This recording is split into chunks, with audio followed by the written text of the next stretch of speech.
boy. But, may I borrow Michael? At a damn time. You, Gaten, no nonsense. This isn't some Lord of the Rings. What about my witch? Parents forget to feed you? I'll give this back. And you can have as much as you want. Yeah.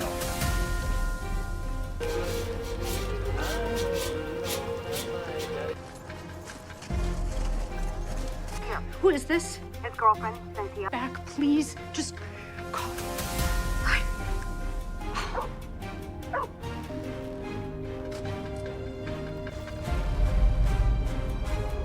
We've been over this, Mike. The chief said... I don't care what the chief said. Michael, come back! Hey. Galaxies, the universe, whatnot. Hey, it's Lucas. What's your point? Over?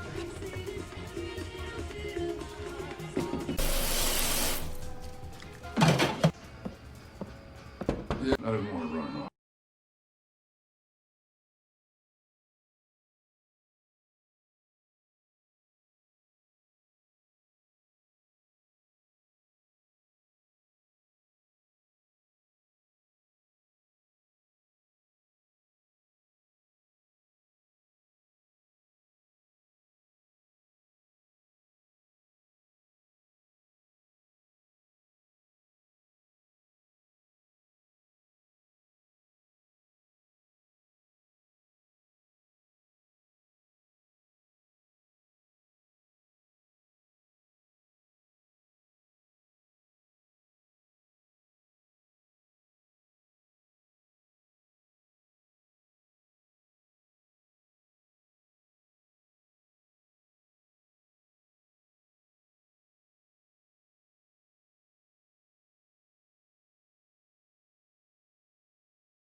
Stranger Things didn't become one of Netflix's biggest shows just because it had monsters, missing kids, and 1980s nostalgia.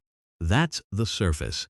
The real reason it worked is darker, smarter, and much more emotional. Across the full series, Stranger Things is really about childhood being invaded by adult secrets. It starts with a boy disappearing from a quiet Indiana town, but by the end, that one disappearance has opened a war between two worlds, exposed government experiments, broken families apart, rebuilt friendships, and turned a group of ordinary kids into the emotional center of an apocalyptic story. And here's the thing. If you only remember the Demogorgon, the Christmas lights, or the synth music, you miss what the show is actually doing. Stranger Things is built like a mystery, but it survives because of character pressure. Every season asks the same question in a bigger way. What happens when the people who are supposed to protect children are the ones who created the danger? The story begins in Hawkins, Indiana, in 1983. On the outside, Hawkins is almost aggressively normal. Kids ride bikes at night. Families live in modest houses. The local police chief seems more tired than heroic. Friends gather around a basement table to play Dungeons and Dragons, arguing over monsters they believe only exist in imagination. That basement matters. Before the show ever shows us the upside down clearly, it gives us the language to understand it. The boys don't know they're predicting their own future, but their game becomes a kind of emotional map. Mike, Dustin, Lucas, and Will are not powerful in any traditional way. They're children with flashlights, walkie-talkies, comic book logic, and a friendship that feels stronger than the adults around them realize. Then Will Byers vanishes. The disappearance is simple on paper, but the show treats it like a wound that spreads through the entire town. Joyce Byers, Will's mother, refuses to accept the easy explanation. Everyone around her wants grief to become quiet. They want her to calm down, listen to authority, and accept that her son is gone. But Joyce keeps noticing impossible signals. Lights flicker, walls seem alive. Something is reaching through from somewhere else. That is the first major emotional engine of Stranger Things. A mother who looks irrational because she is the only person paying attention. At the same time, Chief Jim Hopper begins as a man who looks almost detached from life. He drinks too much, moves slowly, and carries a grief the town doesn't fully see. But Will's disappearance wakes something in him. The case stops being routine the moment the evidence refuses to behave. A fake body appears. Government agents move through Hawkins like they own the place. The local mystery becomes bigger than local police work. And while Joyce and Hopper are trying to understand the adult side of the disappearance, the kids find the missing piece the adults don't have. They find 11. 11 enters the story almost like a ghost. She has a shaved head, a hospital gown, almost no social language, and powers she barely understands. But the show is careful not to introduce her as a superhero. She's a frightened child before she's anything else. Her abilities are incredible, but they come from abuse, isolation, and scientific cruelty.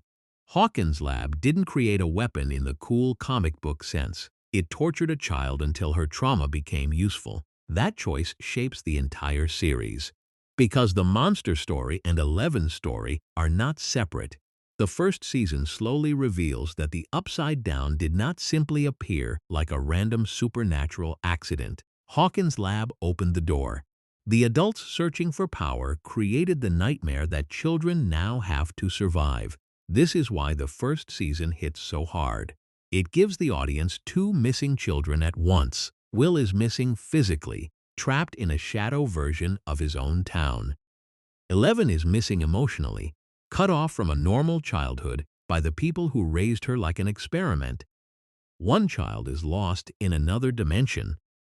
The other is standing right in front of everyone, but she has never been allowed to live. Mike's connection with 11 becomes the soft heart of the first arc.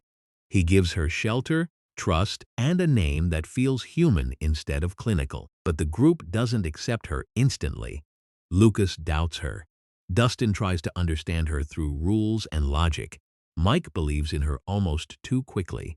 That tension matters because Stranger Things never treats friendship as effortless. Friendship in this series is tested by fear, jealousy, secrets, and the uncomfortable fact that kids can hurt each other even when they're trying to help.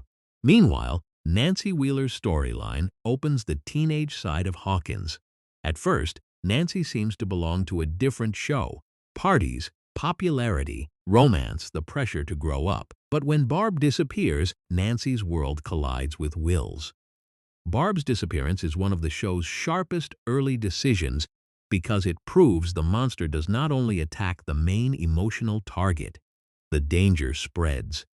People on the edge of the story can be swallowed too, and Steve Harrington, who first looks like a simple popular boy obstacle, begins a transformation that becomes one of the show's most important long-term arcs.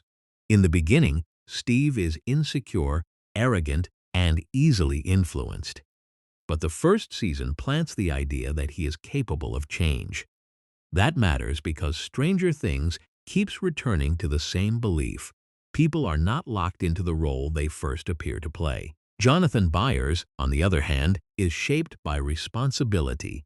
He is a teenager who has already been forced to act like an adult because the adults in his life have failed too many times. His bond with Nancy grows out of shared investigation but also shared alienation. Both of them are looking at Hawkins from outside the comfortable version of the town. By the time the first season reveals more of the Upside Down, the show has already made the monster personal. The Demogorgon is terrifying, but it works because it is connected to every emotional line. It is the thing that took Will. It is the consequence of what was done to Eleven. It is the proof that Joyce was right. It is the reason Hopper has to become more than a broken man.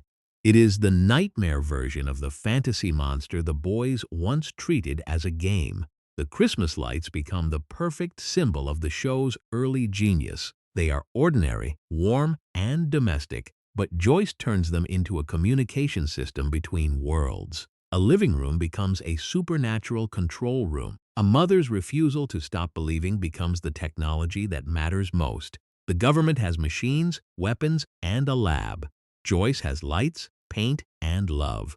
And somehow, she gets closer to the truth than anyone. That contrast is the soul of early Stranger Things. The first season builds toward rescue and sacrifice. Will is found, but the victory is not clean. Eleven uses her power against the Demogorgon, and in doing so, she disappears. The boys get their friend back, but they lose the girl who helped save him. Hopper leaves food in the woods, suggesting Eleven may still be out there, and that tiny gesture says a lot about him. He has started to become a protector again, but the season's final image refuses to let the audience relax. Will coughs up something from the Upside Down. For a moment, he sees the world shift around him. Hawkins looks normal again, but the infection remains. That ending is important because it tells us the show was never designed as a one-monster mystery. The gate may be damaged, the monster may be gone, and Will may be home, but trauma doesn't end just because the missing person returns. Something followed him back. Something is still connected to him, and the town has no idea how much worse it will get. Season 1 gives Stranger Things its perfect foundation: a missing boy, a hidden girl, a mother who won't stop listening, a police chief rediscovering courage, teenagers pulled into danger, and children forced to understand that monsters are real. But the larger series is only beginning, because once the Upside Down touches Hawkins, it doesn't just haunt the town, it studies it. It spreads through it. And season by season, the story becomes less about whether the gate can be closed and more about whether the people of Hawkins can survive the truth of what was opened in the first place. A weaker version of Stranger Things could have simply repeated the first season. Another missing kid, another monster, another secret lab problem. But Season 2 does something smarter. It asks what happens after survival. Will is home, but home no longer feels safe. Joyce has her son back, but every strange look, every shiver, every moment of silence feels like the beginning of another disaster. The boys are older, but not old enough to explain what they've lived through. And Hawkins itself has become a town sitting on top of a secret wound. Will Byers becomes the emotional center again, but this time he is not absent. He is present, and that makes the horror more intimate. In Season 1, everyone was trying to find Will. In Season 2, everyone can see Will, but they still cannot fully reach him. That is a different kind of fear. His episodes begin like flashes of another world. He sees the upside down overlapping with Hawkins. The sky darkens. The atmosphere changes. Something huge moves in the distance. At first, it feels like trauma, and that is why the season works. The adults can ask whether Will is imagining things, whether he is simply damaged by what happened, whether his mind is trying to process the impossible. But the audience knows the show's rule by now. When a child in Hawkins says something is wrong, the child is usually closer to the truth than the adults. The creature Will sees is not just another Demogorgon. It is larger, colder, and more intelligent. The Mind Flayer becomes the next major escalation of the series because it changes the threat from predator to commander. The Demogorgon was terrifying because it hunted. The Mind Flayer is terrifying because it controls. That difference matters for the full series. The Upside Down is no longer just a dark reflection of Hawkins. It has a will. It can infect. It can use bodies, memories, tunnels, and fear. It can turn a child into a spy without the child understanding what is happening. Will becomes connected to something that does not merely want to kill him. It wants to see through him. This is where Stranger Things starts building its larger mythology. Season 1 made the other world feel mysterious and dangerous. Season 2 makes it feel strategic. At the same time, Eleven's story moves away from the boys and into a different emotional lane. She survived, but she is hidden by Hopper in a cabin, cut off from the world for her own safety. Hopper's choice is understandable, but it also recreates part of the harm he wants to protect her from. 11 escaped a lab, only to end up trapped again by an adult who loves her but fears losing her. That contradiction is one of the best things about Hopper as a character. He is not a perfect guardian. He is damaged, frightened, controlling, and deeply loving all at once. His grief over his daughter makes him desperate to keep 11 safe, but that same desperation makes him too strict, too secretive, and too quick to mistake protection for confinement. 11, meanwhile, wants a normal life because she has never had one. She wants school, friends, Mike, and freedom, but she also wants answers. Her search for identity leads her to her mother, Terry Ives, and eventually to another girl from the lab, Callie. This part of the season has always been one of the most debated pieces of Stranger Things, but in the full series picture, it has a clear purpose. It shows 11 what she could become if pain becomes her only teacher. Callie teaches revenge.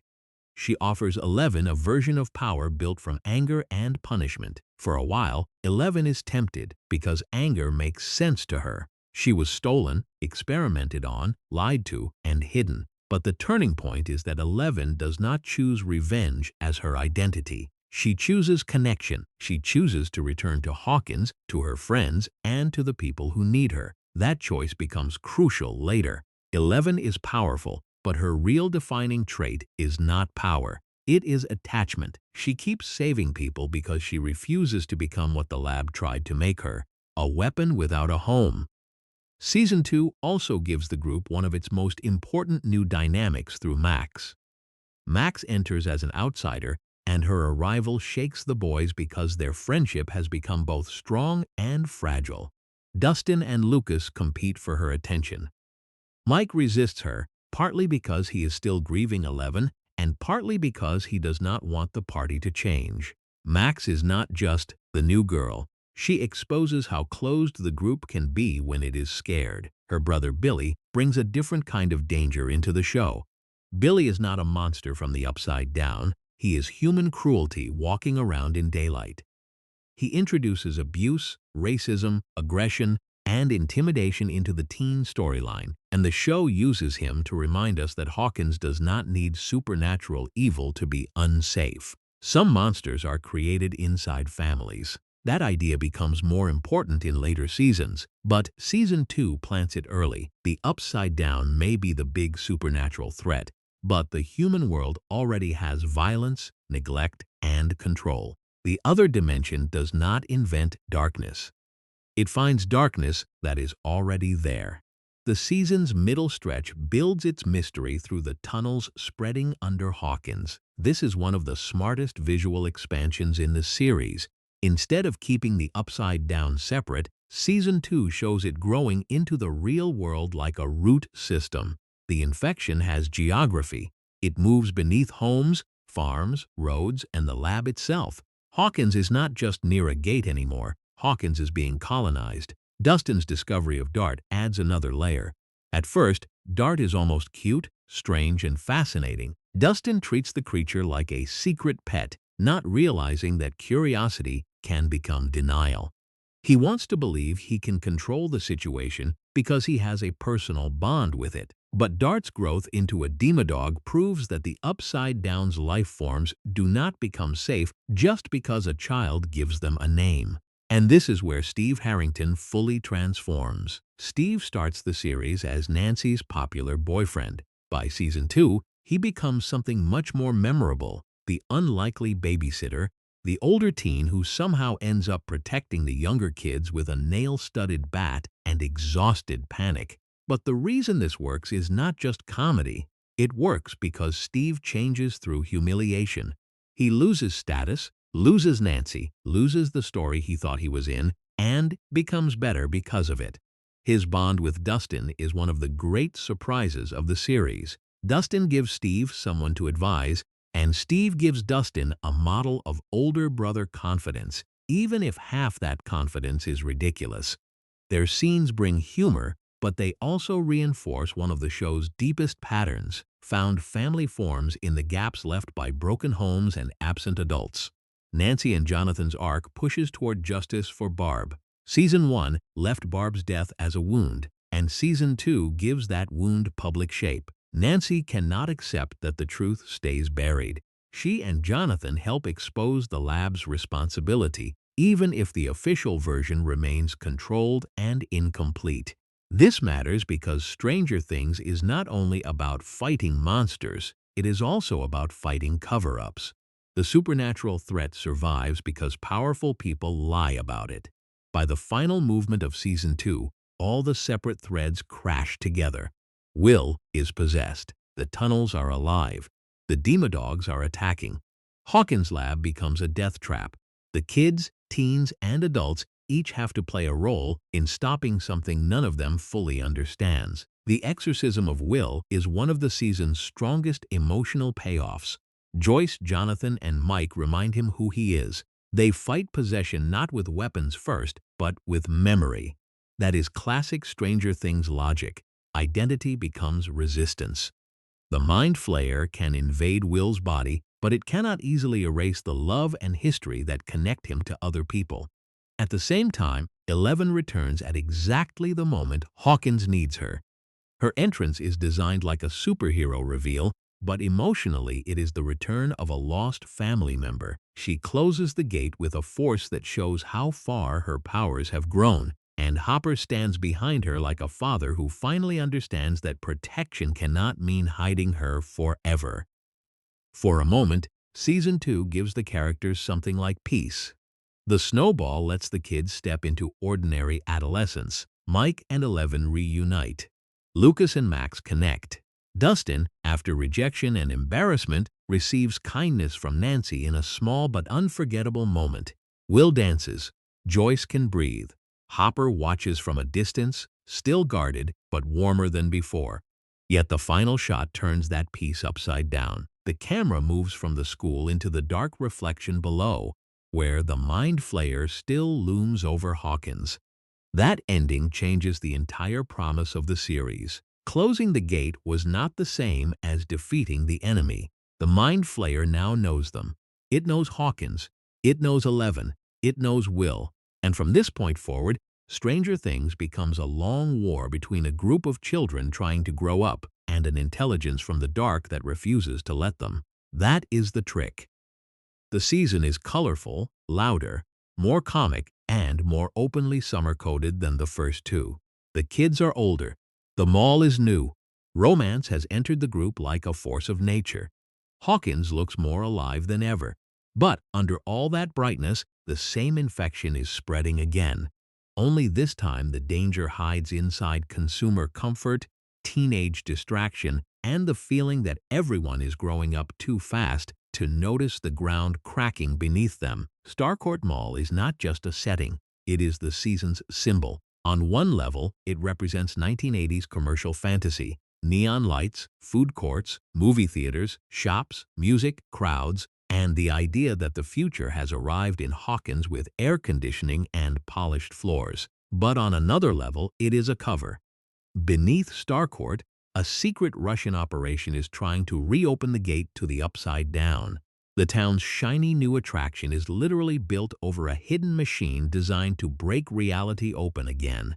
That is very Stranger Things. The monster is underground, but the cover story is capitalism. The mall also changes the town socially. It pulls customers away from local businesses. It becomes the place where the kids hang out, where Steve works, where Robin enters the story, where Dustin reconnects after camp, and where the season's final battle eventually explodes. Starcourt is a playground, a workplace, a spy base, and a battlefield all at once. At the beginning of the season, the kids are dealing with something that feels terrifying in a completely different way: adolescence. Mike and 11 are inseparable, and Hopper hates it. His frustration is funny on the surface, but underneath it is deeply revealing. Hopper fought to protect 11 from laboratories, monsters, and government agents, but now he has to face something he cannot punch, shoot, or interrogate: his daughter growing up. He wants closeness, but he reacts with control. He wants honesty, but he uses intimidation. He wants to be a good father, but he is still learning that love cannot be built entirely around fear of loss. 11, meanwhile, is learning how to exist as more than someone's secret or someone's weapon. Her friendship with Max becomes one of the season's most important emotional shifts. Until this point, much of 11's life has been shaped by men and boys: Brenner controlling her, Mike loving her, Hopper protecting her. Max gives her something different. She gives her social freedom: shopping, sleepovers, music, joking, privacy, and the idea that 11 can decide what she likes. That may sound small compared to the monsters, but for 11 it is huge. She is not just learning how to fight, she is learning how to be a teenage girl. Mike does not always handle that well. His instinct is to protect the version of the relationship he understands.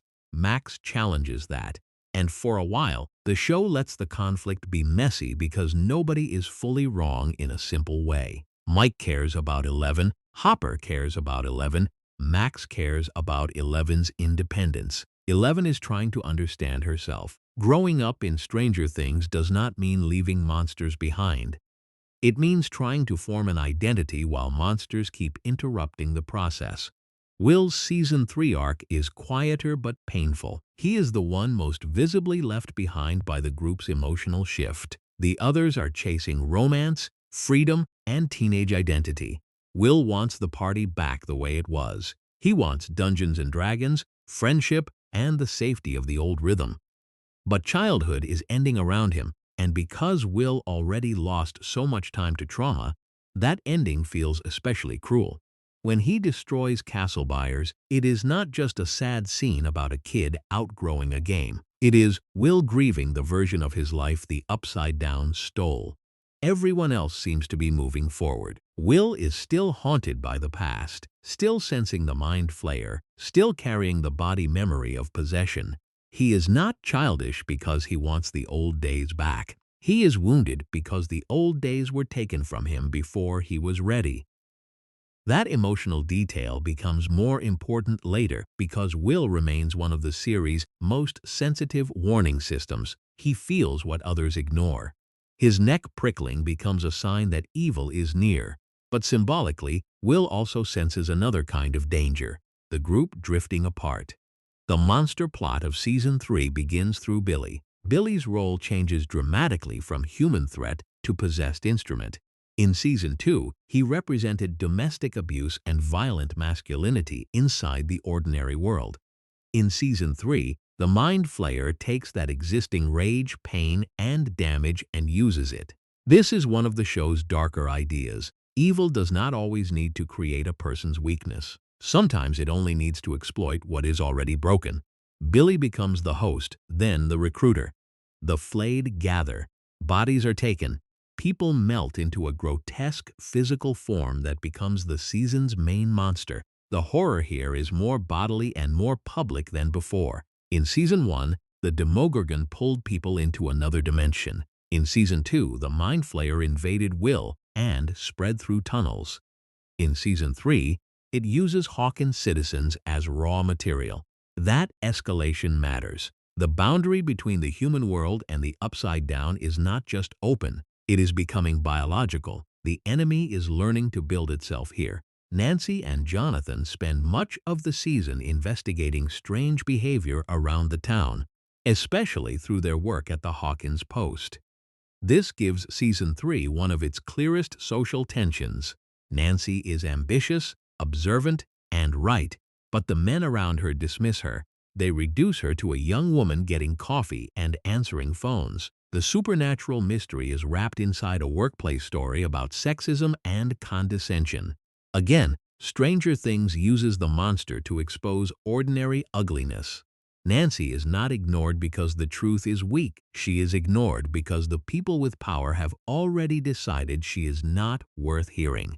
That connects her to Joyce from Season 1. The woman noticing the impossible is treated like she is overreacting until the impossible becomes undeniable. Joyce herself begins Season 3 trying to move forward, but she is still Joyce Byers. She notices magnets falling from her refrigerator, and while everyone else might dismiss it, Joyce follows the clue. Her investigation with Hopper becomes one of the season's central adult threads. Their dynamic is tense, funny, and emotionally loaded because both characters are circling feelings they are afraid to name. Hopper's behavior in this season is intentionally rougher and more comic, but beneath that is a man who does not know how to transition from survival mode into emotional honesty. He can face armed agents and monsters, but a dinner date, a heart-to-heart, or his daughter's boyfriend can make him spiral. Joyce pushes him, challenges him, and understands his pain better than almost anyone, but she also refuses to become responsible for managing all of it. The Russian storyline gives Season 3 its spy adventure flavor. Dustin returns from camp with a radio tower and a mysterious girlfriend nobody believes is real. His intercepted transmission pulls him, Steve, Robin, and Erica into the secret beneath Starcourt. This group becomes one of the season's best combinations because it lets the show balance danger with comedy without losing stakes. Steve is no longer the king of Hawkins High. He is working at Scoops Ahoy, wearing a ridiculous sailor uniform, failing to impress girls, and slowly forming a real friendship with Robin. Robin changes his arc because she sees through him. She knows the old Steve, or at least the reputation of him, but she also sees the better version he has become. Their bathroom floor conversation after being drugged and beaten by Russians is one of the show's most human scenes. Steve admits his feelings, and Robin comes out to him. The moment could have turned into rejection or awkwardness, but instead it becomes trust. That scene is crucial because it proves how far Steve has grown. The old Steve might have reacted with ego or cruelty. The new Steve listens. He accepts her. He stays. Their bond becomes one of the show's strongest friendships because it is not built on romance. It is built on honesty. Erica Sinclair also becomes more than a comic side character. Her intelligence, confidence, and refusal to be underestimated make her a perfect addition to the Starcourt group. She is funny because she is sharp, but she also reinforces one of Stranger Things' recurring ideas. The kids are often smarter than the adults because the adults keep assuming they are too young to matter.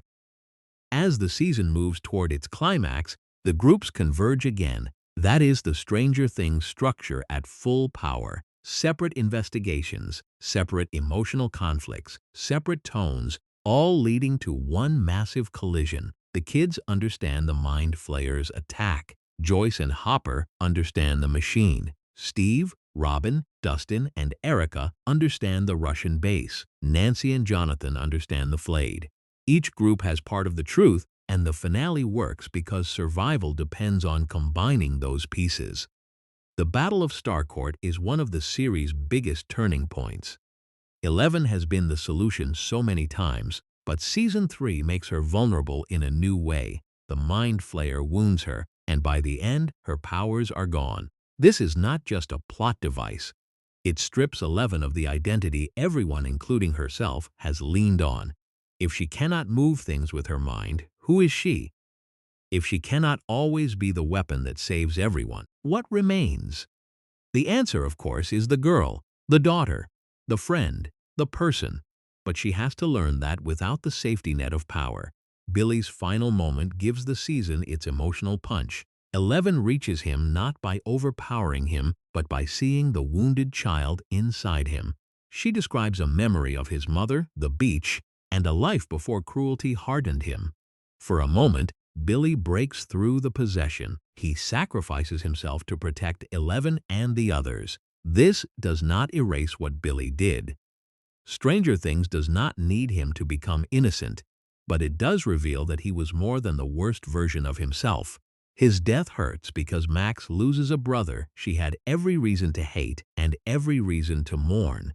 That contradiction becomes one of her deepest wounds later. Then comes Hopper's apparent death. Joyce is forced to turn the keys and destroy the machine, believing Hopper is trapped in the blast zone. The gate closes, but the cost is devastating. The man who started as Hawkins' broken police chief, who became 11's father, who almost allowed himself to imagine a future with Joyce, seems to vanish at the moment he chooses sacrifice. His letter to 11 is one of the emotional centerpieces of the series. It says what he struggled to say out loud, that change is painful, that he misses the past, that he wants her to grow even though it terrifies him. It turns Hopper's arc into something tender. The man who wanted to keep the door open 3 inches has to accept that love means letting the person you love become their own person. By the end of Season 3, the Byers family leaves Hawkins, and 11 goes with them. That departure changes the whole shape of the series. The party is separated. Hopper is gone, or at least believed gone. 11 has lost her powers. Max is grieving Billy. Joyce has lost another version of home. Hawkins is saved again, but the emotional cost is higher than before. And then the mid-credits reveal shifts the map. Somewhere in Russia, prisoners are being held, and one of them is referred to only as the American. A Demogorgon is alive there too. That final tease tells us 2 things. First, the Upside Down is no longer only a Hawkins problem. Second, the human appetite for opening doors, building weapons, and controlling monsters has not ended. Hawkins survived the summer, but the war has spread beyond the town, and the people who think they can use the darkness still have no idea what the darkness is really using them for. For 3 seasons, the Upside Down felt like an invading force with layers of mystery around it. There was the Demogorgon, then the Mind Flayer, then the Flayed, then the idea that something in the dark was learning how to reach Hawkins through bodies, tunnels, gates, and trauma. But Season 4 makes the threat personal in a way the earlier seasons only hinted at. The monster has a name now, Vecna. And the genius of Vecna is that he is not just stronger than the earlier creatures. He is more intimate. The Demogorgon hunted from the shadows. The Mind Flayer controlled from a distance. Vecna enters people through guilt, grief, shame, and memory. He does not only attack the body, he attacks the place inside a person where pain has been stored for years. That is why Season 4 feels heavier than the seasons before it. The horror is still supernatural, but the doorway is psychological. The season begins after the group has been scattered. The Byers family and 11 are in California. Mike, Dustin, Lucas, Max, Steve, Nancy, Robin, and Erica are still tied to Hawkins in different ways. Hopper is alive but imprisoned in Russia. Joyce is trying to build a new life while still carrying the ache of losing him. The party that once felt inseparable now exists across distance, secrecy, and emotional silence. That separation matters because Stranger Things has always treated friendship as a kind of defense system. When the group is together, they can compare clues, challenge assumptions, and protect each other. When they are apart, the monster has more room to work, and no one feels that more than Max. Max's Season 4 arc is one of the strongest in the entire series because it takes the aftermath of Billy's death seriously. She is not simply sad. She is isolated, angry, numb, guilty, and exhausted. She has pulled away from Lucas. She has pulled away from her friends. She moves through school and home like someone half present, as if part of her is still trapped at Starcourt watching Billy die. The show understands that grief does not always look like crying. Sometimes it looks like sarcasm. Sometimes it looks like headphones. Sometimes it looks like refusing help because help feels like a debt you cannot repay. Vecna chooses victims who are already carrying unbearable pain. Chrissy Cunningham, Fred Benson, Patrick McKinney, and eventually Max are all targeted through inner wounds. This is what makes Vecna different from the earlier monsters. He is not just breaking into Hawkins through a machine or a gate.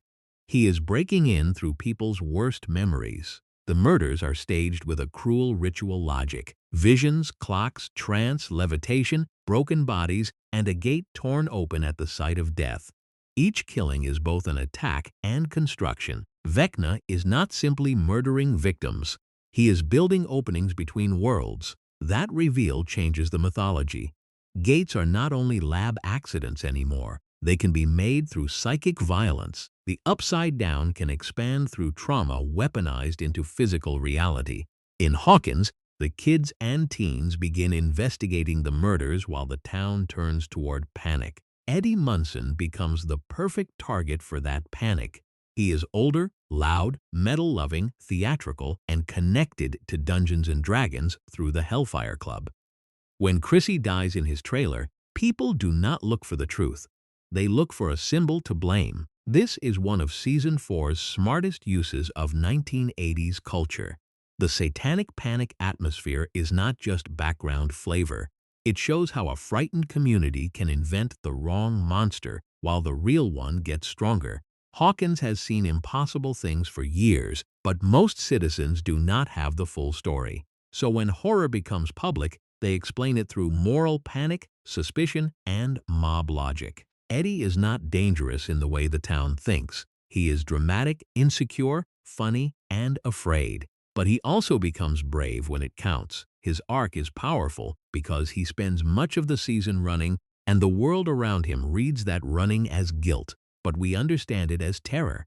He is not a chosen hero at first. He is an innocent person who saw something impossible and survived just long enough to be blamed for it. Dustin's bond with Eddie gives the season its emotional warmth. Dustin sees him clearly. He does not reduce Eddie to a rumor or a stereotype. Their friendship becomes one of Season 4's best surprises because Eddie gives Dustin a slightly older, stranger mirror. Someone who lives outside popularity, uses fantasy as identity, and hides vulnerability behind performance. While Hawkins is turning against Eddie, Nancy and Robin chase the Creel house mystery. Their visit to Victor Creel opens the season's tragic backstory. Victor believed a demon destroyed his family, and for years that explanation sounded like madness. But in true Stranger Things fashion, the person dismissed as broken holds a key piece of the truth. The Creel house is more than a haunted house location. It is a bridge between old horror and the larger science fiction mythology. It gives Vecna a domestic origin before the lab story fully explains him. The horror did not begin in a strange dimension. It passed through an ordinary-looking family home, and then the season reveals the deeper truth. Vecna was once Henry Creel. Later, he became the first child in Dr. Brenner's program. This is the moment that rewires the whole series. 11 did not simply open a door to a random evil. Her past is connected to the being now attacking Hawkins. Henry Creel was not only another subject at the lab, he was the original nightmare hidden inside the system that created 11. Brenner tried to control him, study him, and build more children around his powers. The lab was never only a place of experiments. It was a place where human cruelty and supernatural potential fed each other. The massacre at Hawkins' lab becomes the missing piece of Eleven's memory. She believed she was responsible for monstrous violence, but the truth is more complicated. Henry manipulated her, gained her sympathy, and pushed her toward freeing him. When she finally fought back, she banished him into the dimension that transformed him into Vecna. That twist gives the full series a new spine. The Upside Down is still mysterious, but the central villain is now tied to Eleven's origin. The story that began with a girl escaping a lab now circles back to the first subject the lab failed to contain. Eleven's Season 4 journey is painful because she has lost her powers and, with them, the simple role she once played in the group. She is bullied in California, separated from Mike emotionally, and unsure whether she can still protect anyone. Her public humiliation and attack on Angela show how powerless and furious she feels. Eleven wants to be normal, but normal life hurts her in ways she does not know how to handle. When Dr. Owens and Brenner bring her into the Nina Project, the season puts Eleven back inside the machinery of her trauma. She has to relive memories to recover her powers, but the process is ethically disturbing because Brenner still speaks the language of care while acting through control. He tells himself he is helping her, but he still sees her through the lens of ownership. That is why Eleven's confrontation with Brenner matters. He wants forgiveness. He wants her to say that everything he did was necessary, but Eleven refuses to give him that comfort. She can recognize that he shaped her without accepting that he loved her well. She leaves him behind, and that choice is one of her clearest acts of self-definition. She is not Papa's weapon. She is not his experiment. She is not his success story. She is herself. The California storyline has a different tone, but it keeps the theme of separation alive. Mike arrives hoping to reconnect with Eleven, but their relationship is strained by the words he cannot say. Will quietly carries his own pain, supporting Mike while hiding feelings that the show frames through loneliness and longing. Jonathan is drifting from Nancy and from his own ambitions. Argyle brings comedy, but also a kind of gentle outsider energy that helps the group survive the chaos around them. Will's van speech to Mike becomes one of the most emotional scenes because it says two things at once.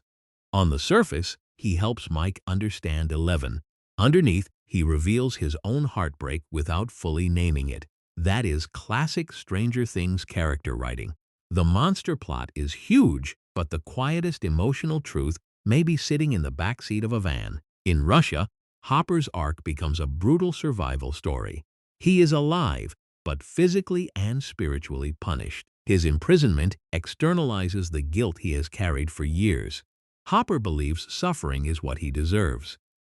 He has lost his daughter, hurt people he loved, and survived when others did not. The Russian prison becomes a place where he is forced to face whether he still wants to live, not just survive. Joyce and Murray's rescue mission gives the season its adventurous counterweight. Murray's paranoia and comic intensity, Joyce's determination, and Hopper's endurance form a strange but satisfying adult storyline. But the emotional payoff is simple. Joyce never truly stopped believing Hopper could be alive, just as she never stopped believing Will could be reached. Her love is stubborn enough to cross countries. When Joyce and Hopper reunite, it works because the series has taken its time. Their embrace is not just romantic. It is two exhausted people realizing that the impossible has happened again, but this time in their favor. Back in Hawkins, Max's escape from Vecna becomes the season's defining sequence. The group discovers that music can reach victims because it connects to memory, emotion, and identity. For Max, the song is "Running Up That Hill," but the real weapon is not only the music, it is the life attached to it. Her memories of friendship, laughter, and love pull her away from death. The scene works because it visualizes the entire emotional argument of Stranger Things. Evil isolates, love reconnects. Vecna traps Max inside her worst thoughts, but her friends reach her through the sound of something that reminds her she still wants to live.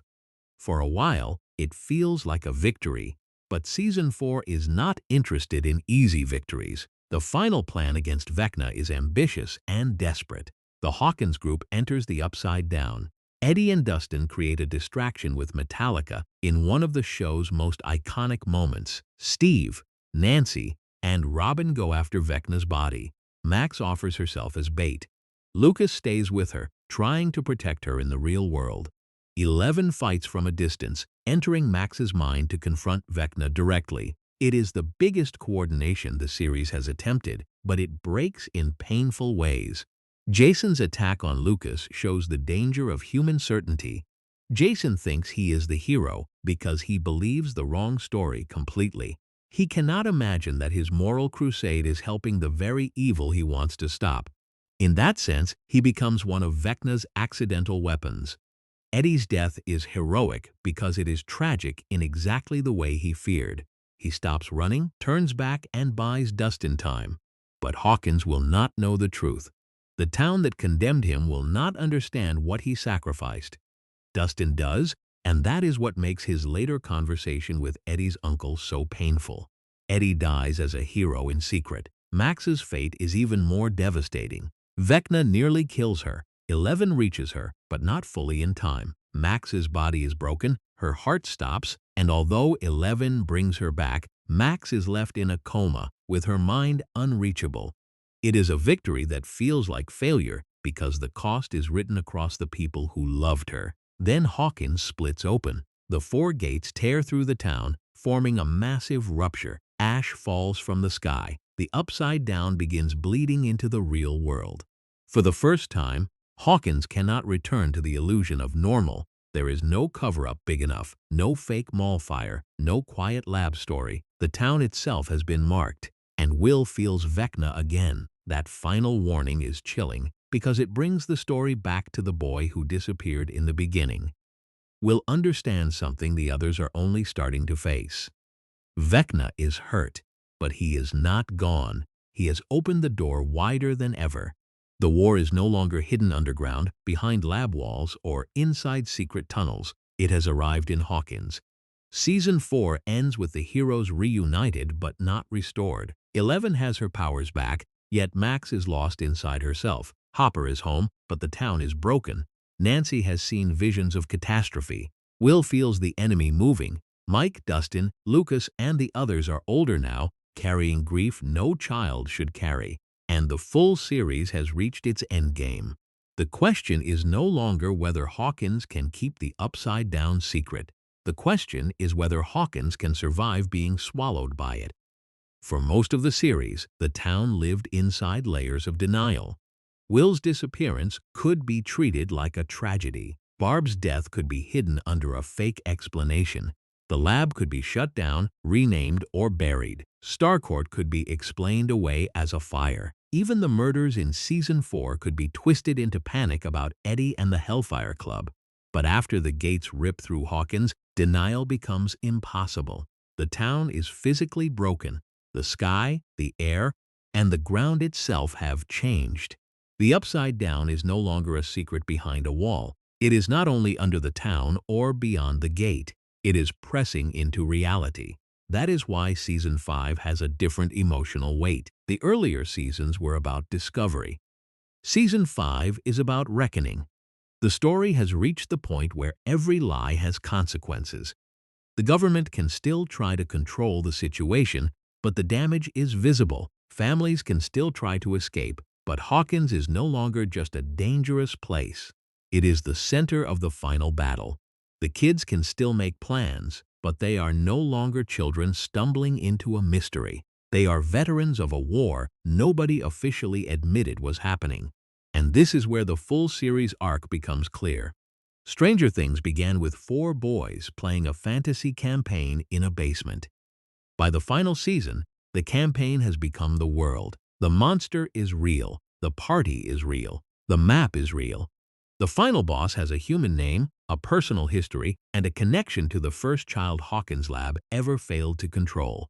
Vecna's survival after Season 4 is important because it prevents Season 5 from becoming a clean reset. He was wounded, but not defeated. That difference matters.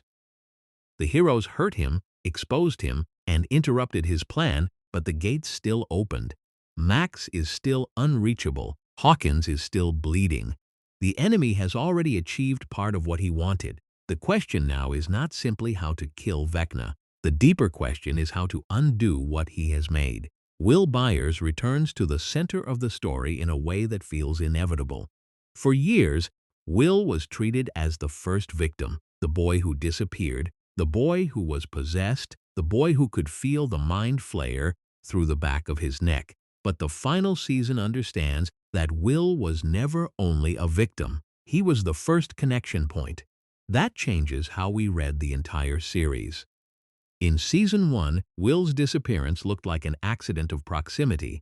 He was in the wrong place at the wrong time, hunted by a creature that slipped through a gate. But as the mythology expands, Will's role becomes more mysterious and more significant. His survival in the Upside Down, his possession, his continuing sensitivity to Vecna, and his emotional isolation all suggest that he has been tied to the dark world in a way no one else fully understood. The final season uses that connection not just for horror, but for identity. Will has spent the series feeling out of place. In his town, in his friend group, in his own growing up process, and sometimes even in his own body after the Upside Down touched him. His story is about being seen. Joyce sees him when no one else believes he can be reached. Mike sees pieces of him, but not always clearly. Jonathan sees his pain and protects him. The audience sees the loneliness behind his silence. By the end, Will's role in the fight is not just about sensing the enemy. It is about finally understanding that the part of him connected to Vecna does not make him weak or corrupted. It gives him knowledge. It gives him access. And in Stranger Things, the thing that once made a character feel broken often becomes the thing that helps them survive. 11's final season arc also brings the series back to its original wound. She began as a child with no real name, no freedom, and no understanding of the outside world. She was raised by a man who called himself Papa while turning love into control. Across the series, she gains friends, a father, a home, a chosen family, and eventually the ability to define herself outside the lab. But Vecna is the dark mirror of that same origin. Both 11 and Henry Creel were shaped by isolation, power, and adult experimentation. Both were treated as special. Both were locked inside systems that wanted to use them. But Henry turned his pain into contempt for humanity. 11 turned hers into attachment. That contrast is the moral core of their conflict. Vecna believes human life is hypocrisy, weakness, and cruelty disguised as order. He sees people through their ugliest memories. He collects pain as evidence that the world deserves to be remade. 11 has seen cruelty too, maybe more than almost anyone, but she keeps choosing people anyway. She keeps choosing Mike, Hopper, Joyce, Max, Will, Dustin, Lucas, and the fragile mess of ordinary life. That is why the final battle between 11 and Vecna cannot only be about psychic strength. If it were just power against power, the series would become smaller than itself. Their fight matters because they represent two answers to trauma. Vecna says pain proves the world should burn. 11 says pain proves people need each other. Max's condition gives that idea its sharpest emotional test. Season 4 left her alive but absent, her body present while her mind could not be reached. That is one of the cruelest states Stranger Things has ever given a character because it turns survival into uncertainty. Lucas sits with the consequences. 11 carries the guilt. The group cannot simply celebrate that Max is alive because the person they love is still trapped somewhere beyond their reach. Max matters because she was Vecna's target and partial failure. He got close to using her death as the final key, but 11 intervened. That leaves Max in a liminal space, neither fully lost nor fully returned. In story terms, she becomes proof that Vecna's control can be interrupted. In emotional terms, she becomes the wound the heroes cannot ignore. Lucas's role deepens because of that. Earlier in the series, he was often the skeptical one, the practical one, the friend who questioned what others accepted too quickly. Season 4 forced him into a devastating position, protecting Max while the town's human panic closed in around them. In the final stretch, his love for Max is not flashy. It is patient. He has to keep hoping when hope gives him no immediate reward. That kind of love is very different from the show's bigger hero moments, but it is just as important. Stranger Things has always respected the quiet forms of loyalty. Joyce refusing to stop listening, Hopper leaving food in the woods, Dustin defending Eddie's memory, Jonathan checking on Will, Steve standing between danger and the kids. Lucas staying with Max belongs in that same emotional language. Dustin's grief over Eddie also carries forward. Eddie died as a hero, but most of Hawkins never understood that. This is one of the series' most painful patterns. Truth and public memory rarely match. Bob died helping others escape. Barb died because of a secret the town could not handle. Billy's final act saved people who had every reason to fear him. Eddie sacrificed himself while still being hated by the community. Dustin knows the truth, and knowing the truth alone can be a burden. That makes his final season position more mature. He is no longer just the funny, curious kid with the best explanations. He has lost someone who mattered to him. He has seen how unfair heroism can be when the world refuses to recognize it. Steve, Nancy, Robin, and Jonathan enter the final season carrying their own unresolved tensions. Steve has become the group's protector almost by accident, but his growth is one of the show's clearest long arcs. He went from status-obsessed teenager to someone willing to put his body in front of danger again and again.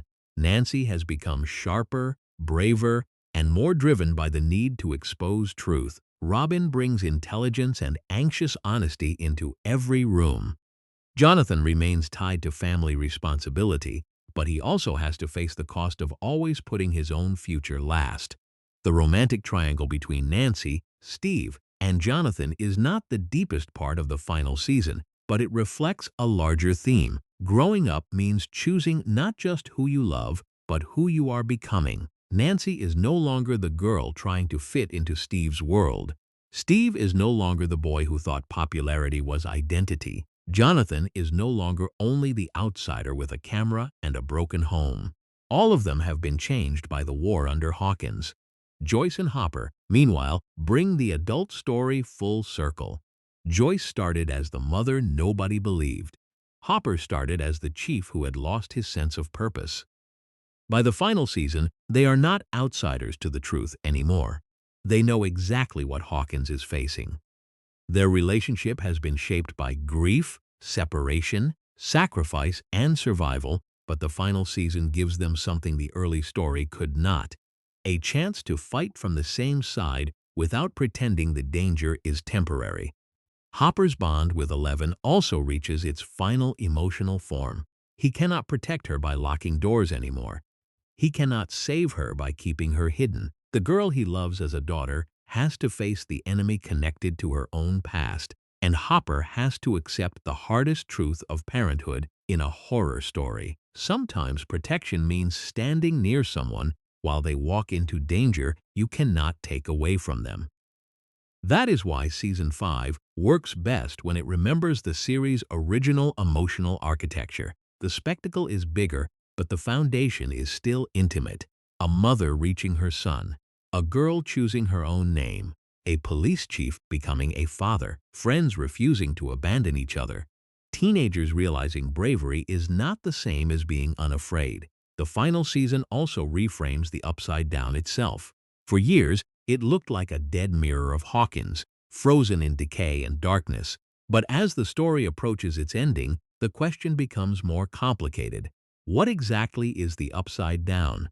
Was it always shaped like Hawkins? Did Vecna shape it, or did he exploit something older? Why was it frozen around the moment Will disappeared? What does it mean for a place to become a copy of a town at the instant a child was taken? Those questions matter because the Upside Down is not only a location, it is the show's nightmare image of memory. Hawkins, but dead. Home, but poisoned. Childhood, but trapped at the moment innocence was broken. That is why the title of the finale, The Right Side Up, feels like a statement of purpose. The series began with the idea of an upside-down version of the world. The ending has to ask whether that inversion can be corrected. Not erased, because nothing in Stranger Things is ever erased cleanly, but confronted, reordered, brought back into the light. Season 5's final movement is built around convergence. The separated storylines come back together. Hawkins becomes the battlefield. The personal and cosmic stakes merge. Vecna is no longer a distant shadow behind monsters. He is the face of the series' central evil, the belief that pain gives someone the right to dominate reality. And against that, the heroes bring something messier and more human. They bring friendship, grief, memory, music, anger, forgiveness, courage, and the stubborn refusal to let one person's darkness define the whole world.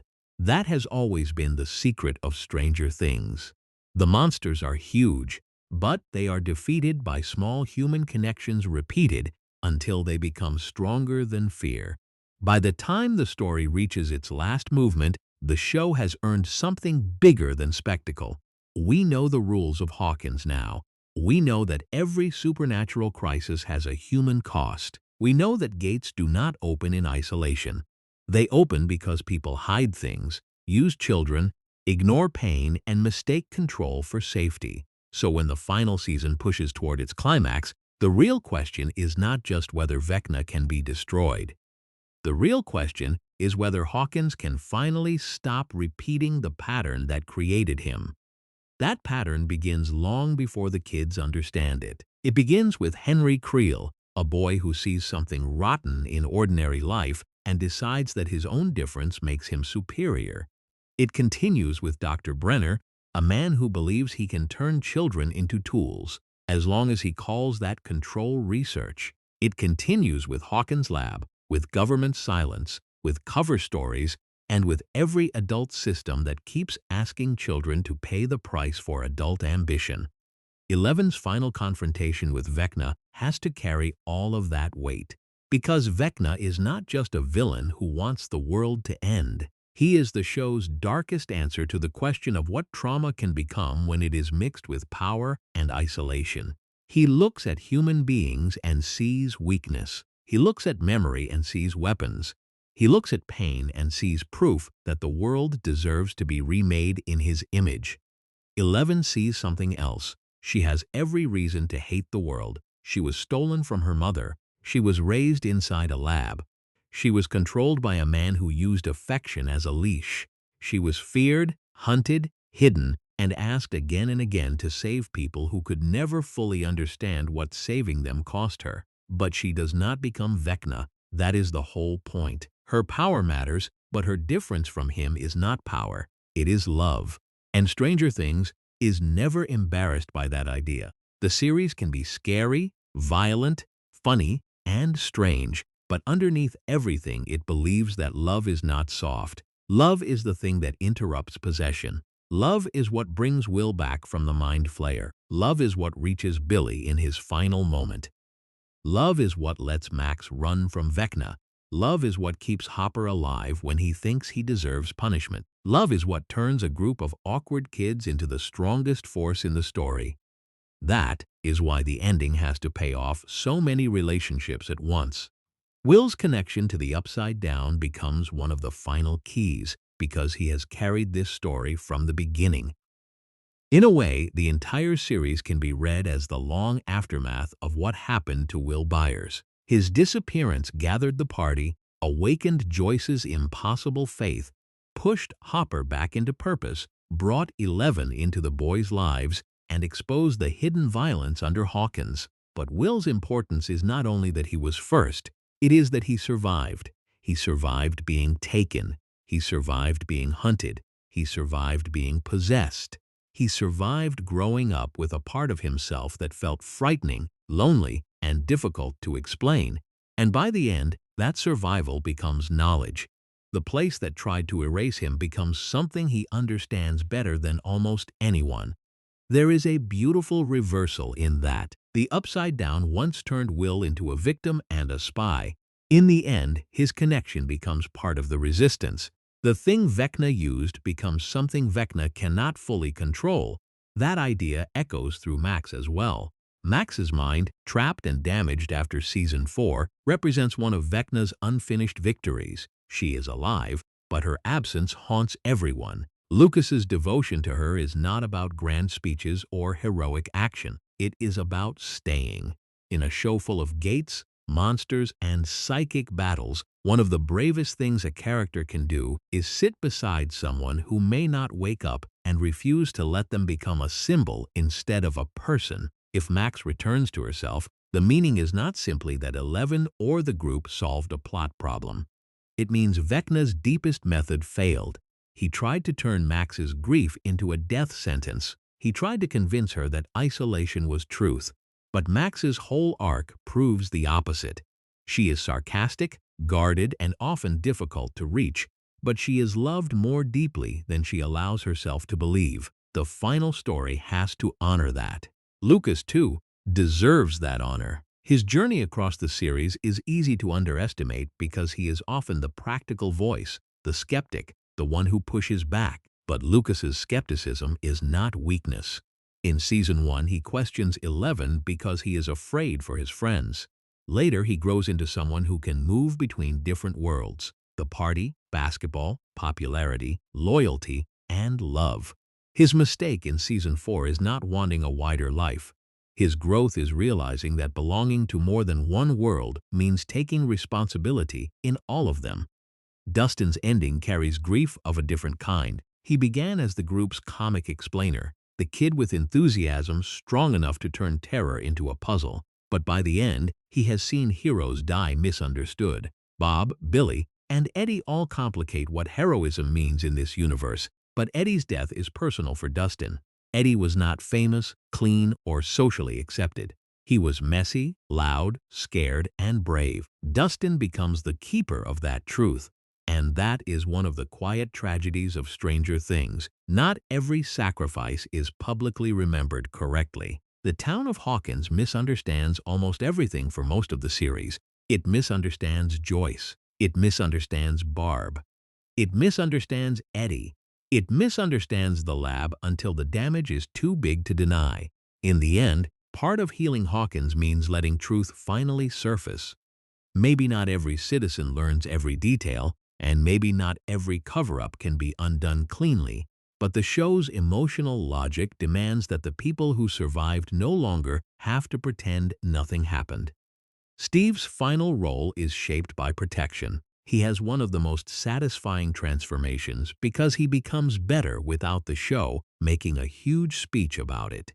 He starts as the guy who cares too much about image and control. He becomes the guy who stays with the kids, fights monsters, apologizes when he is wrong, accepts Robin without hesitation, and keeps choosing danger because someone younger needs him there. What makes Steve special is that his growth is practical.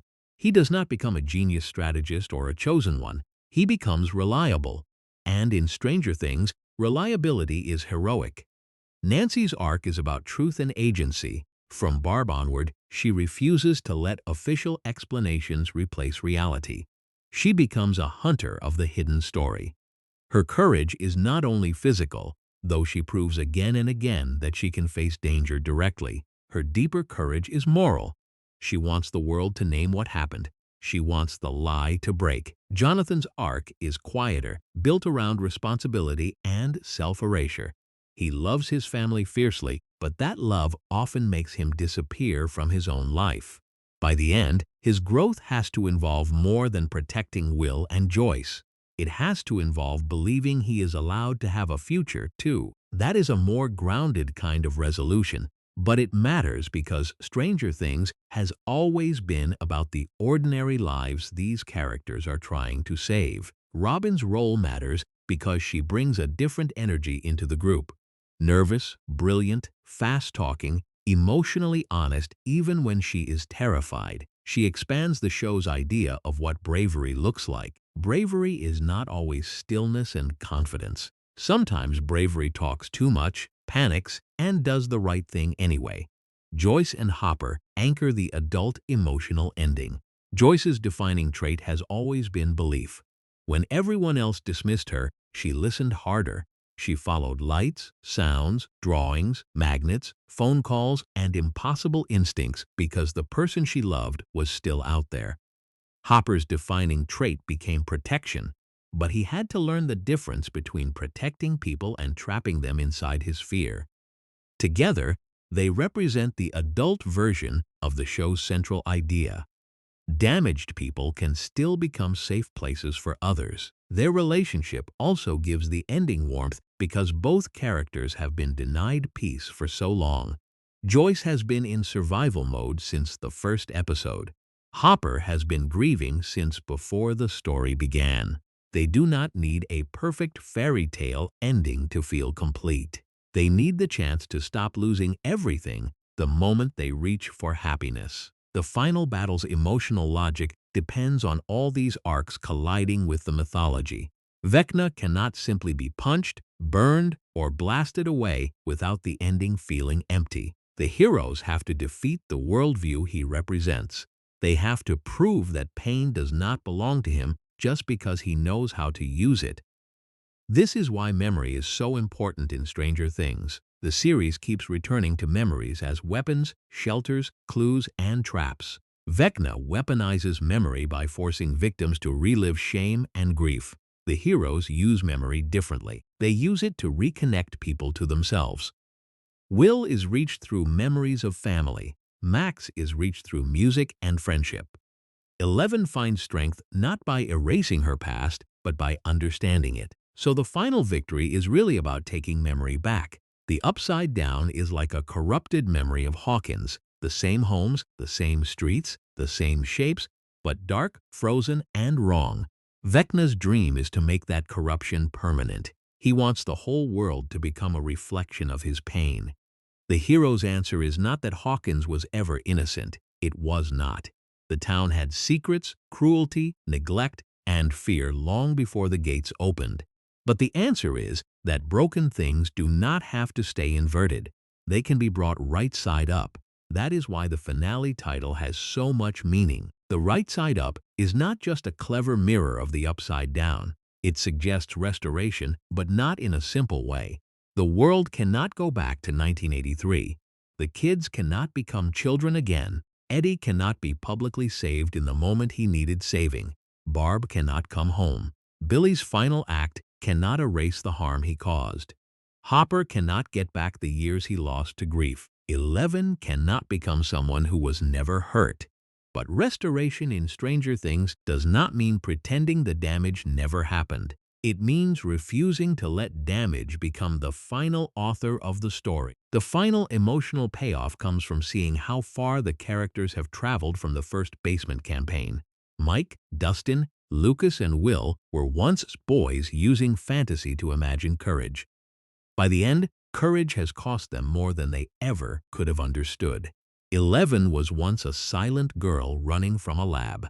By the end, she stands as the person who chooses what her power means. Joyce was once a desperate mother talking to lights.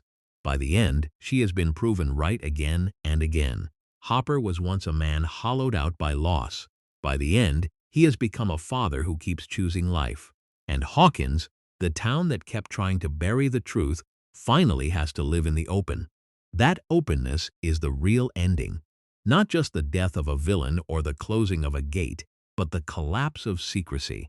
The truth has been the missing piece since the beginning. Everyone was separated by not knowing. Children from parents, citizens from their own town, 11 from her past. Will from the language to explain what happened to him. Hopper from the grief he never processed. The final season brings those hidden things into view. That is why Stranger Things became more than a nostalgia show. The 1980s references helped shape its flavor, but nostalgia alone would not carry 5 seasons. What carried it was the way the show used nostalgia as contrast. The bikes, arcades, malls, radios, mixtapes, and basement games gave the world warmth. Then the Upside Down revealed what could be hiding underneath that warmth. The series understands that childhood memories are not pure because nothing human is pure. They are beautiful and frightening at the same time. A basement can be a kingdom. A house can be haunted. A school dance can feel like salvation. A mall can be a tomb. A song can save your life. A game can become prophecy. That mixture is the identity of Stranger Things. It lets the impossible feel personal. And as the story closes, the most important victory is not that the characters defeat darkness once and for all. Darkness is never defeated that simply. The victory is that they do not let darkness isolate them. They keep reaching. They keep listening. They keep forming little circles of protection around whoever is most vulnerable. That was true when the boys found 11 in the woods. It was true when Joyce followed the lights. It was true when Steve stood with the kids. It was true when Max ran toward her friends instead of into Vecna's silence. And it remains true at the end. Stranger Things begins with a missing child. It ends by proving that no one survives alone. One of the reasons Stranger Things held audience attention for so long is that it was never only telling one kind of story. It looks like a supernatural mystery. It feels like a coming-of-age drama. It moves like an adventure story.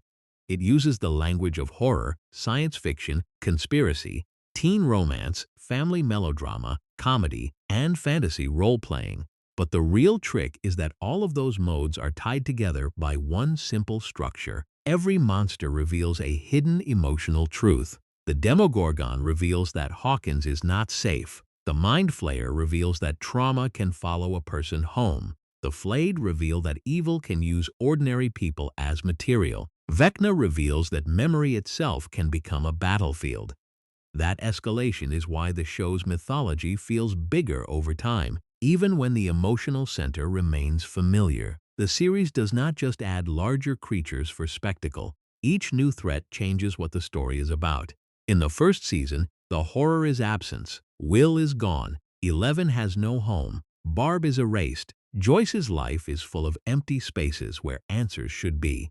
The monster comes from somewhere unknown, and the biggest fear is that the people you love can vanish without explanation. In the second season, the horror is aftermath. Will is back, but not free. 11 is alive, but hidden. Hopper is a father again, but terrified. The monster does not just attack from outside. It lingers inside the survivor. In the third season, the horror is infection. The Upside Down spreads through bodies, buildings, machines, and systems. Hawkins looks bright, but something is rotting beneath the mall. The danger becomes harder to isolate because it is woven into daily life. In the fourth season, the horror is memory. Vecna does not need to chase victims through woods or tunnels. He waits inside what they cannot forgive themselves for. The monster becomes psychological, and the series finally admits that the darkest dimension may not only be under Hawkins, it may also be inside the wounds people carry alone. By the fifth season, the horror becomes exposure. The secret world breaks through. Hawkins cannot hide anymore. The hidden thing becomes public. That is the final form of the show's structure. What was buried must come to the surface. This is why the Upside Down works so well as an idea. It is not just another dimension. It is Hawkins transformed into a nightmare of itself. Same town, same shapes, same homes, but drained of life and covered in decay. The Upside Down is scary because it is familiar. It says the place you trust has another face. That is also why it connects so strongly to childhood. Children often understand that adults hide things long before they know what those things are. A house can feel wrong before anyone explains why. A parent can be grieving before a child knows the word for it. A town can look normal while its institutions are doing monstrous things in secret. Stranger Things turns that childhood intuition into literal world building. The kids sense the truth first because they have not fully learned how to dismiss it. Mike, Dustin, Lucas, and Will are trained by imagination. Their Dungeons & Dragons campaigns are not just nostalgic decoration. The game teaches them to think in systems: parties, classes, monsters, weaknesses, campaigns, bosses, traps, and quests. When the impossible appears, they already have a framework for talking about it. Adults see a missing child, a troubled girl, A power outage, a dead animal, a weird teenager, a local tragedy. The kids see a campaign. That does not mean they always understand correctly. Sometimes their names are wrong. Sometimes their theories are incomplete. But their way of thinking is flexible. They are willing to believe that the world might be stranger than authority admits. That is one of the show's strongest hidden details. Imagination is treated as a survival skill, not escape, not childishness, survival. The boys' fantasy language gives the audience a way into the mythology, but it also gives the characters courage. Calling the monster a demogorgon does not make the monster less dangerous, but it makes it speakable. Calling Henry Creel Vecna gives shape to something overwhelming. Naming the horror is the first step toward fighting it. The same is true of music. Music in Stranger Things is not just soundtrack. It becomes memory technology. The synth score gives the show its pulse, but songs inside the story do something even more powerful. They connect characters to identity. Max's song saves her because it opens a path through Vecna's prison. Will's connection to music and memory matters because the show repeatedly tells us that a person is not only a body. A person is the pattern of what they love, remember, fear, and choose. That is why Vecna's method is so cruel. He does not simply kill. He tries to convince victims that their worst memory is the truest thing about them. He reduces a whole person to guilt. The heroes do the opposite.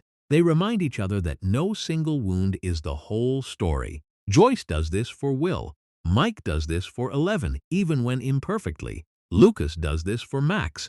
Dustin does this for Eddie's memory. Hopper does this for Eleven by becoming a father, not a handler.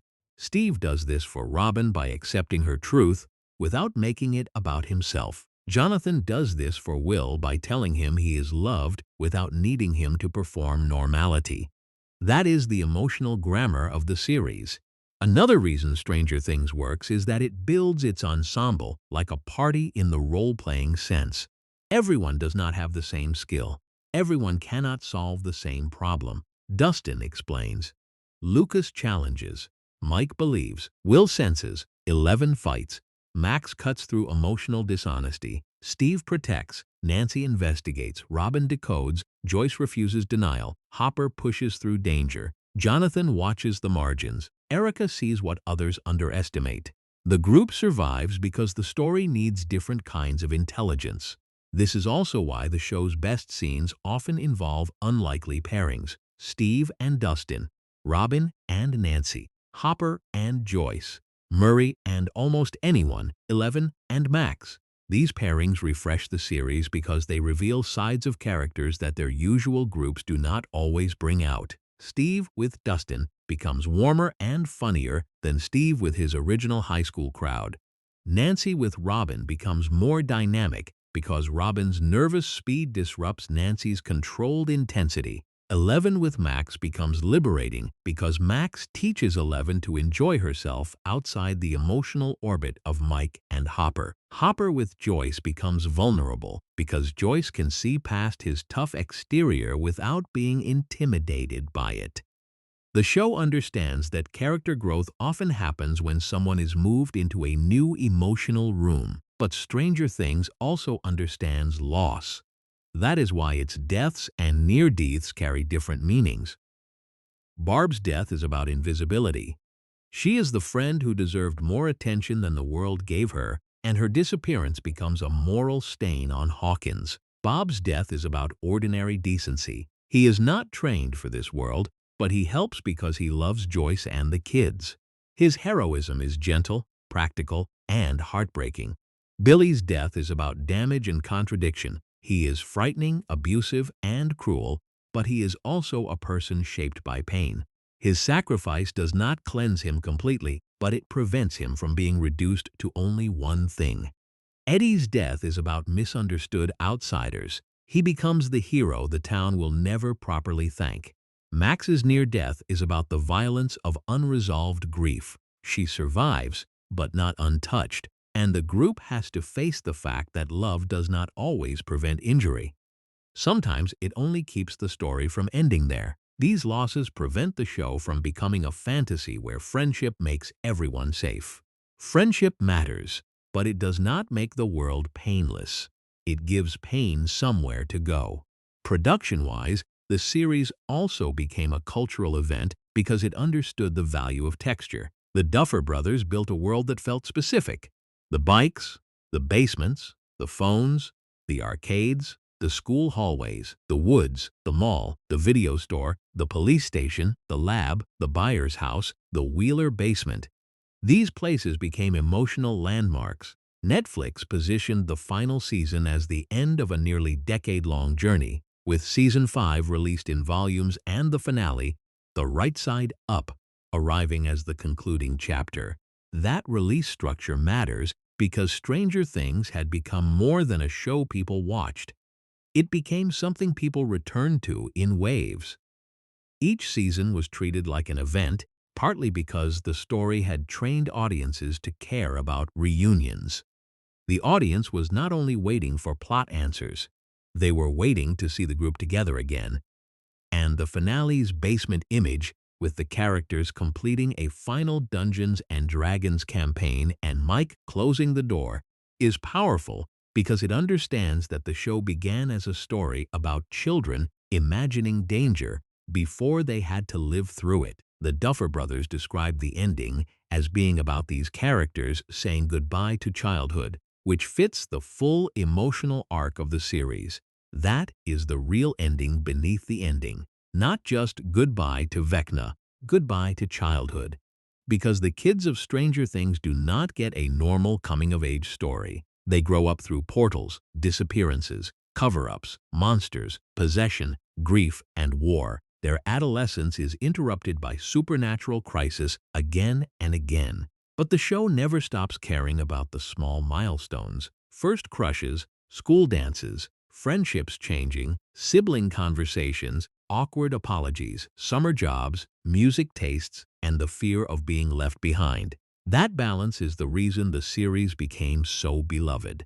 The apocalypse matters because the little things matter. Saving the world only means something if there is a basement to return to, a friend to call, a song to play, a family dinner to survive, a future to imagine. Stranger Things also became a major streaming era success because it gave viewers both familiarity and mystery. The influences are visible: Stephen King-style small-town horror, Spielbergian childhood wonder, Cold War paranoia, creature features, teen adventure, and tabletop fantasy. But the show's best moments are not just references, they are emotional remixes. The series takes familiar cultural memory and asks what happens when nostalgia itself has teeth.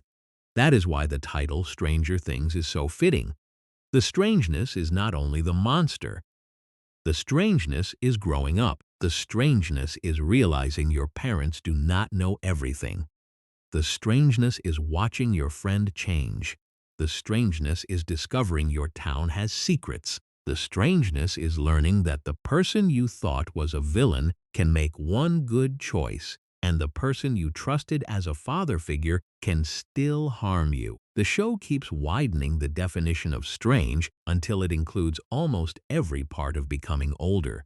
By the end, the full series has moved from a local mystery to an epic battle, but its emotional promise has stayed surprisingly consistent. It says that people survive horror by refusing isolation. The Upside Down is cold, dark, and connected through a hive mind that steals individuality. The heroes win because their connection is different. It does not erase who they are. It makes each person more fully themselves. The hive mind controls. The party protects. That contrast is the whole series in miniature. And when you look back from the ending to the first episode, the structure feels almost circular. A group of kids in a basement imagine a monster. A boy disappears. A girl with a number for a name enters the world. A mother refuses to give up. A police chief follows a case into something impossible. From that small beginning, the show builds a mythology of gates, psychic children, shadow monsters, government secrets, Russian machines, cursed memories, and a final battle for reality. But the most important image is still simple. Friends gathered together, facing something too big alone. That is what Stranger Things understood better than almost anything else in modern streaming television. Mystery gets people in the door. Monsters create the hook. Nostalgia builds the atmosphere. But people stay for the party. They stay because they want Will to be seen. They stay because they want Eleven to be free. They stay because they want Max to wake up. They stay because they want Hopper and Joyce to stop losing each other. They stay because they want Dustin's grief to matter, Lucas's loyalty to matter, Steve's growth to matter, Nancy's truth to matter, Robin's courage to matter, Jonathan's quiet love to matter, and Mike's belief to matter. The full series works because it makes those emotional investments feel as important as closing any gate. And that is why, even after all the monsters, the most haunting idea in Stranger Things is not the upside down itself. It is the fear that someone you love might be trapped somewhere you cannot reach. A dark world, a locked memory, a hospital bed, a government lie, a childhood ending. The series keeps asking whether love can cross that distance. Again and again, the answer is yes. Not easily, not perfectly, not without cost, but yes. Not just a monster world under Hawkins, not just a girl with powers, not just kids on bikes, government secrets, or 1980s references. Those things made the show recognizable, but they are not the deepest reason it lasted. Stranger Things was about the end of childhood and the terrifying discovery that the adult world is not as safe, honest, or controlled as children are told it is. That idea is there from the very beginning. The kids start in a basement playing Dungeons and Dragons, building danger inside imagination where rules exist and heroes can plan. Then real danger enters their lives and the rules disappear. Adults lie, institutions fail, friends vanish. Monsters do not wait for permission. The world becomes bigger and darker than the map they thought they had. But instead of letting that darkness destroy them, the characters build their own kind of map. They build it through friendship. That is why the party structure matters so much. In fantasy, a party is a group where everyone has a role and survival depends on trust. Stranger Things takes that idea seriously. Mike does not have Eleven's power. Dustin does not have Steve's strength. Lucas does not have Will's sensitivity to the upside down. Nancy does not have Hopper's authority. Joyce does not have government resources. Robin does not have supernatural abilities. But together, their skills form something stronger than any one hero. The show never fully becomes Eleven saves everyone because that would betray its own heart. Eleven is essential, but she is not the whole answer. She needs the others. She needs love, memory, protection, belief, and people who see her as more than a weapon. And the others need her, not only because she can fight monsters, but because her existence forces them to become braver, kinder, and more loyal than they were before. Her arc is one of the clearest full-series journeys. She begins as a child treated like property. She ends as someone who chooses her name, her family, her love, her anger, and her purpose. She is not healed because her pain disappears. She is healed because she is no longer alone inside it. Will's arc is quieter, but just as important. He begins as the missing boy, the absence around which the first season turns. But by the end, he becomes a living record of everything Hawkins tried to hide. His body, his memories, and his fear carry proof of the upside down. He is the character most connected to the show's central wound, and his final importance comes from being seen not as damaged, but as necessary. That is a powerful message. The part of someone that once made them feel different, haunted, or hard to explain can become the part that helps others understand the truth. Hopper's arc is about returning from emotional death. Before the series begins, he has already lost his daughter. He is alive, but his life has narrowed around grief. Will's disappearance reawakens him, Eleven gives him a second chance at fatherhood, and Joyce gives him the possibility of a future that is not only survival. Hopper's story is not about becoming fearless.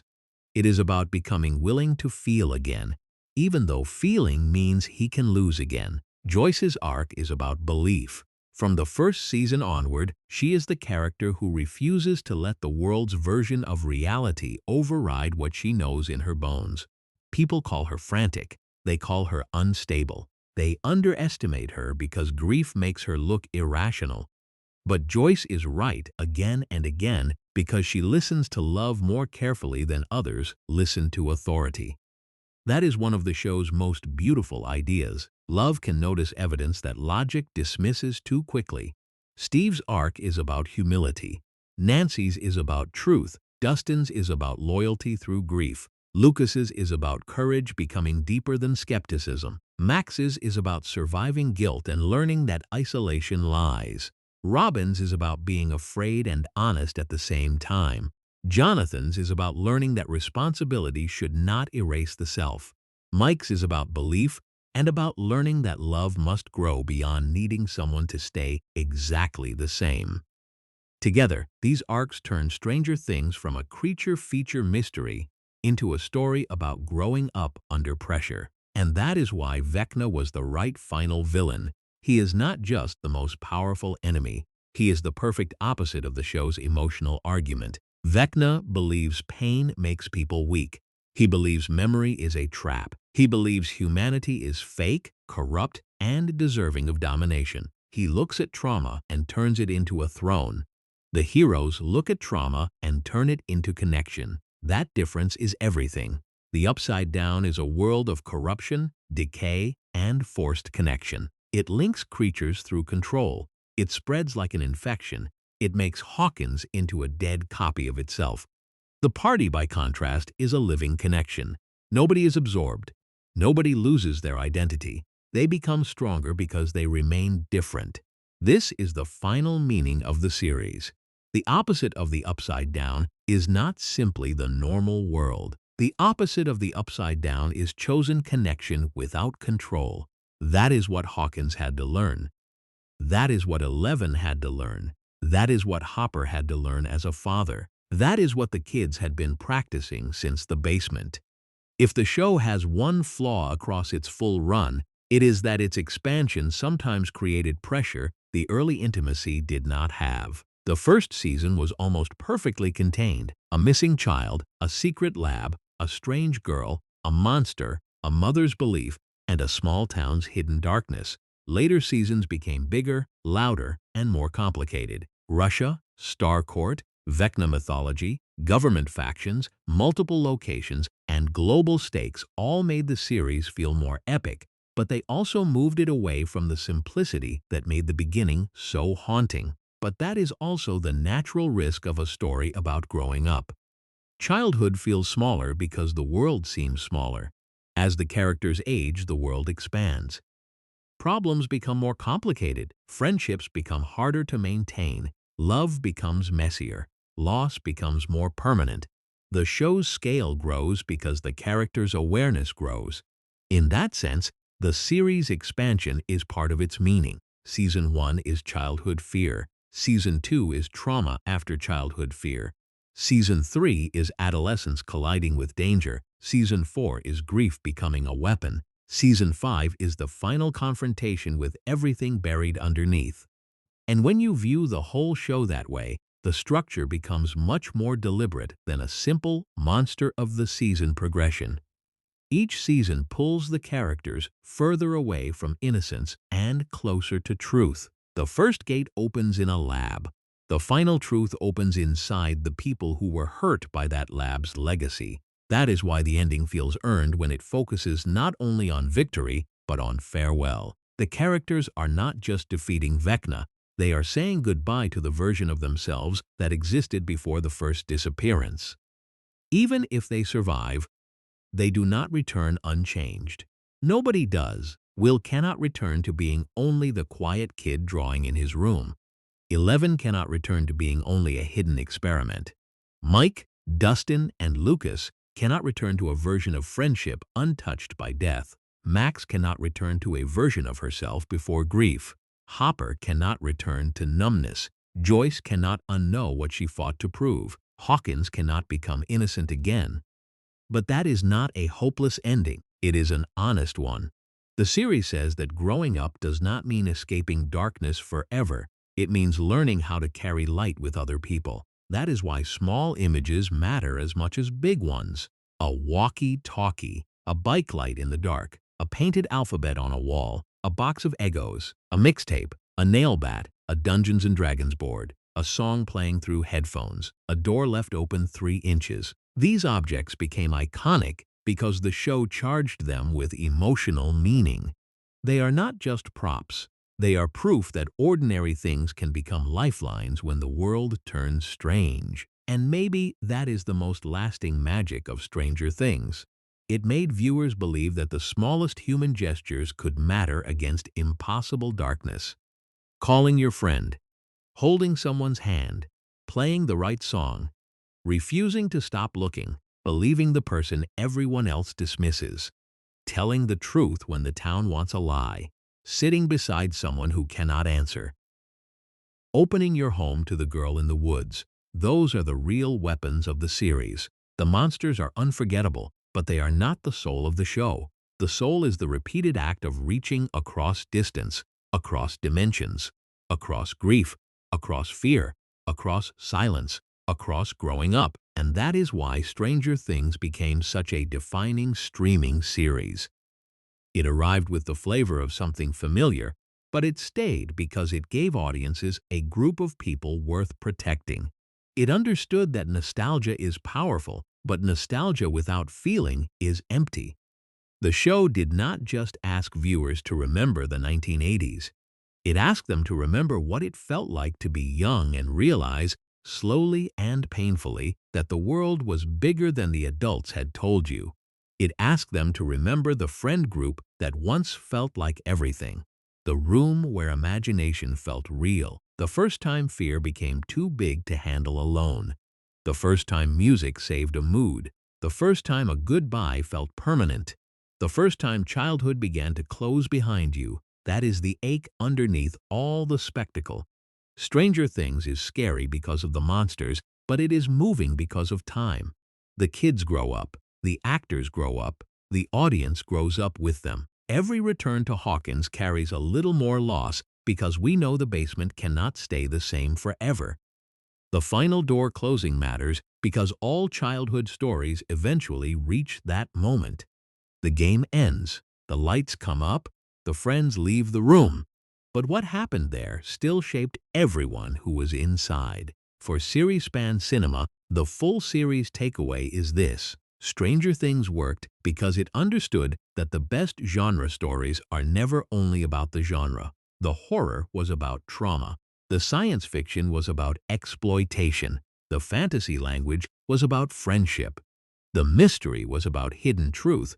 The final battle was about refusing to let pain become destiny. And the ending brings that idea home. The Upside Down was never defeated by strength alone.